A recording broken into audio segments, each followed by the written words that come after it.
আপনার বাতাসে বিষ রয়েছে, আমরা বলছি না, বলছে পলিউশন রিপোর্ট। বাতাসের গুণগত মানের সূচক হলো AQI বা এয়ার কোয়ালিটি ইন্ডেক্স।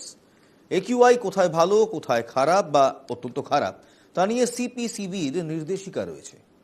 এবং সেই তালিকা অনুযায়ী 150 থেকে 200-র মধ্যে যদি আপনার শহরের কিংবা আপনার এলাকার AQI থাকে, তার মানে কিন্তু খারাপ, খুব একটা ভালো নয়। 50-এর মধ্যে থাকলে, যদি এয়ার কোয়ালিটি ইন্ডেক্স 50-এর মধ্যে থাকে, তাহলে আপনি ভালো আছেন, সুস্থ পরিবেশে নিঃশ্বাস নিচ্ছেন, এমনটা বলা যায়। তবে 100 থেকে 200 মানে কিন্তু আপনি খারাপ রয়েছেন, লাল দাগে চলে গেছেন। 200 থেকে 300 মানে বেশ খারাপ রয়েছেন, এবং 300 থেকে 400 মানে হচ্ছে খুবই খারাপ রয়েছেন। 400 থেকে 500 হলে আর ভাবার দরকার নেই, লাং ক্যান্সার থেকে শুরু করে রেসপিরেটরি প্রবলেমস হবেই, অতি ভয়ানক। এবং 500-র ওপরে যদি চলে যান, তাহলে সেই জায়গাকে আনহ্যাবিটেবল বলা হয়, অর্থাৎ সেখানে বসবাস করা সম্ভব নয়। 51 থেকে 100-র মধ্যেও যদি আপনার এয়ার কোয়ালিটি ইন্ডেক্স থাকে, তবুও বলা যায় যে ঠিক আছে, থাকা যায়, খারাপ নয়, খারাপের গণ্ডিতে আসবেন না। কলকাতা শহরে দূষণের চিত্রটা কোথায় জানেন, কেমন জানেন?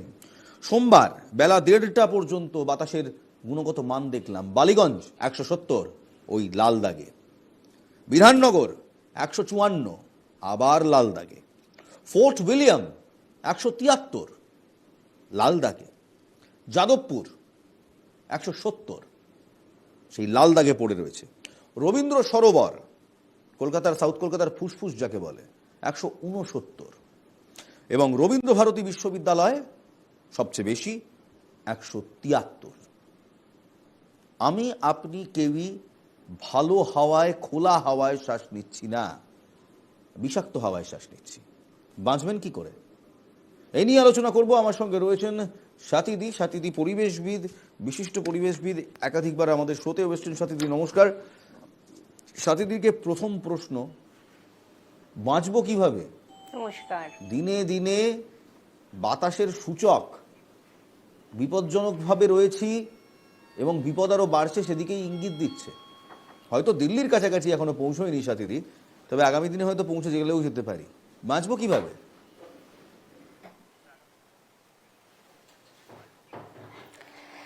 দেখো, আমাদের যে কন্ডিশনস, এই যে চিত্রটা আমরা দেখছি এই সময় উঠে এসছে, সেটা কিন্তু এটা প্রত্যেক বছর এরকম আসে, এবং এইভাবে আমাদের কিন্তু যে একিউআই ইন্ডেক্সের মধ্যে আমরা দেখেছি যে এখন কিন্তু একেবারে ভেরি পুয়ার কন্ডিশনে যাচ্ছে, এবং সমগ্র কলকাতার চিত্রটাই কিন্তু এই অবস্থাতে আছে।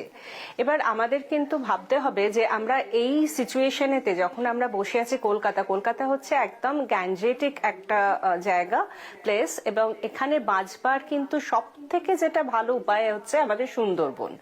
মানে সুন্দরবনটা খুব কাছে থাকার দরুন আমরা কিন্তু অনেক কিছুর থেকে বেঁচে যাই।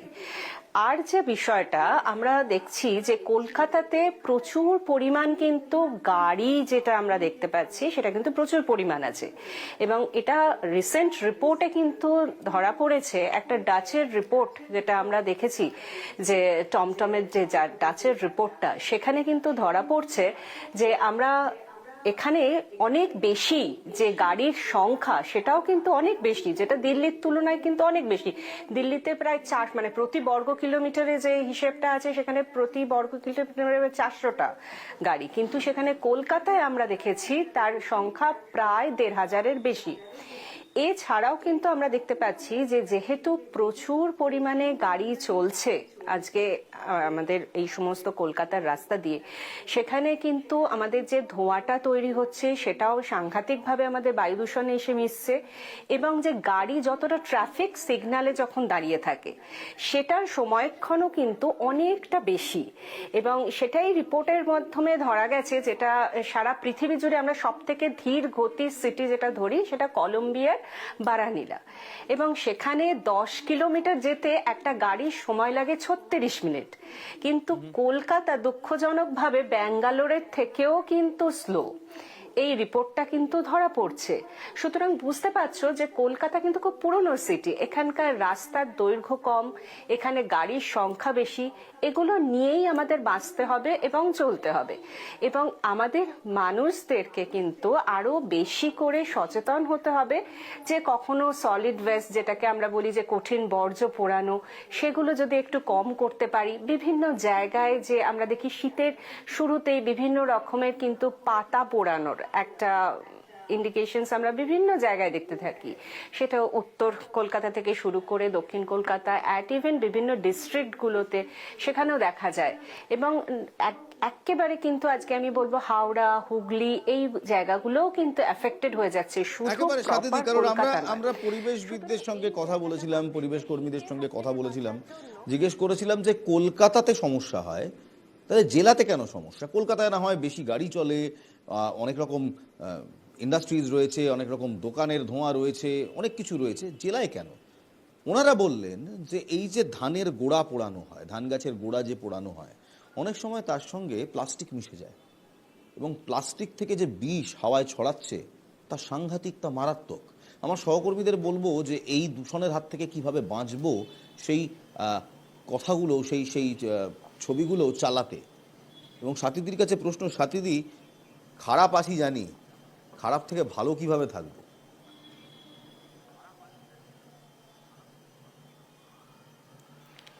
দেখো, প্রথমত আমাদের দেখতে হবে যে এই দূষণের সৃষ্টিকারী মানে জায়গাগুলো কোথায়, সোর্সগুলো কোথায়, সেটাকে কিন্তু আমরা বিভিন্ন ড্রোনের মাধ্যমে সেই ম্যাপিংটা করাটা ভীষণ জরুরি।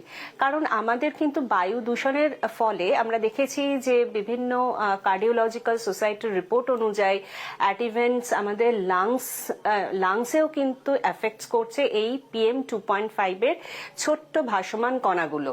সুতরাং আমাদেরকে সম্মুখভাবে সব দিকেই লক্ষ্য রাখতে হবে, যেটা আমাদের ডোমেস্টিক পলিউশনস এবং আমাদের বাইরের যে এই মানে গাড়ি বা যে কোনো ধোঁয়া বা যে কোনো কলকারখানা বা যে কোনো জায়গাকার যে কোনো, এই যে আমরা পোড়াচ্ছি সলিড ওয়েস্টকে, আমরা যে পুড়িয়ে দিচ্ছি, যে কোনো কঠিন বর্জ্য পোড়াচ্ছি, শীতের শুরুতেই বিভিন্ন জায়গায় শীতের হাত থেকে বাঁচবার জন্য আমরা দেখতে পাই যে একেবারে পাতা পোড়াচ্ছি, তার ফলেও কিন্তু একটা দূষণ এসে মিশছে, এবং সেটা কিন্তু আমরা ডাইরেক্ট সোর্স দেখছি। এবং এই ডাইরেক্ট সোর্সটাকে কিন্তু আমাদেরকে বন্ধ করতে হবে। এটার একমাত্র উপায় হচ্ছে ভীষণভাবে লোকাল মনিটরিং দরকার। মানে সেটা হতে পারে আমাদের গভর্নমেন্ট লেভেল থেকে, তো সেই পদক্ষেপটা ভীষণভাবে দরকার, এবং সেটা কিছু কিছু জায়গায় স্প্রিংকলারের ব্যবহার করা হয়েছে, পুরসভা থেকে সেটা করেছে বলেই কিন্তু আমরা দেখেছি যে PM 2.5 এর মাত্রা 2019-এ যেটা ছিল সেটা অনেক বেশি, মানে 57.2 মাইক্রোগ্রাম প্রতি বর্গমিটারে, কিন্তু এখন সেটা একটু কমেছে। শুধু কিন্তু সেটা স্প্রিংকলারটাকে আমরা খুব ভালোভাবে যদি ব্যবহার করি, সেটা একটু আমাদের কিন্তু এই বাতাসের মধ্যে যে ভাসমান ধূলিকণাগুলো থাকে সেগুলো কমাতে সাহায্য করে। কিন্তু বুঝতে হবে যে আজকে দিল্লি কিন্তু অনেক পলিসি নিয়েছে, যেটা আমরা দেখছি যে আমরা পুরো দিল্লির জোন ওয়াইজ কিন্তু আমরা যেটাকে গ্রাফ 1, 2, 3, 4 জোন বলছি, সেভাবে ডিস্ট্রিবিউট করেছি। হ্যাঁ, আর একবার বলো। এই দূষণের হাত থেকে বাঁচবো কি করে?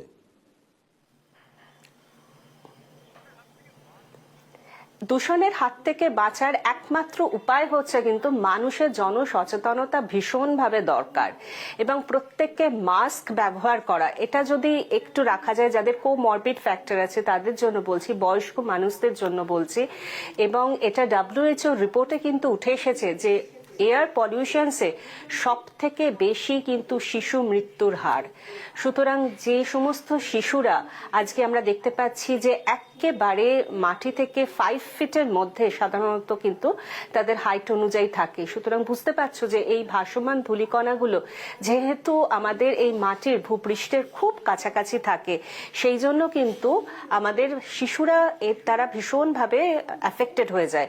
এটার থেকে বাঁচার জন্য সবসময় যেটা আমরা বলি যে যে সমস্ত শিশুরা এই ধরনের অ্যাজমাটিক কন্ডিশনস আছে বা এই ধরনের রিপোর্ট আছে লাংসের কোনো প্রবলেম আছে, তাদের ক্ষেত্রে কিন্তু মাস্ক ব্যবহারটা ভীষণভাবে দরকার।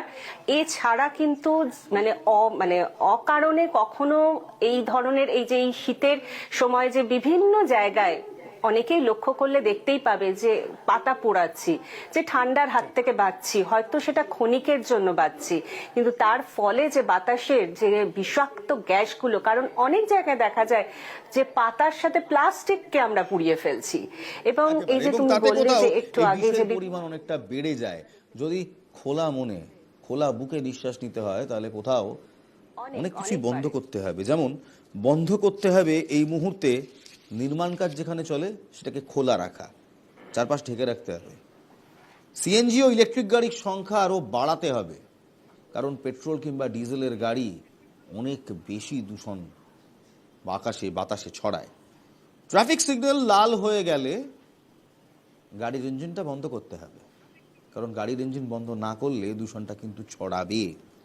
প্লাস্টিকের ব্যবহার পুরোপুরি বন্ধ করতে হবে।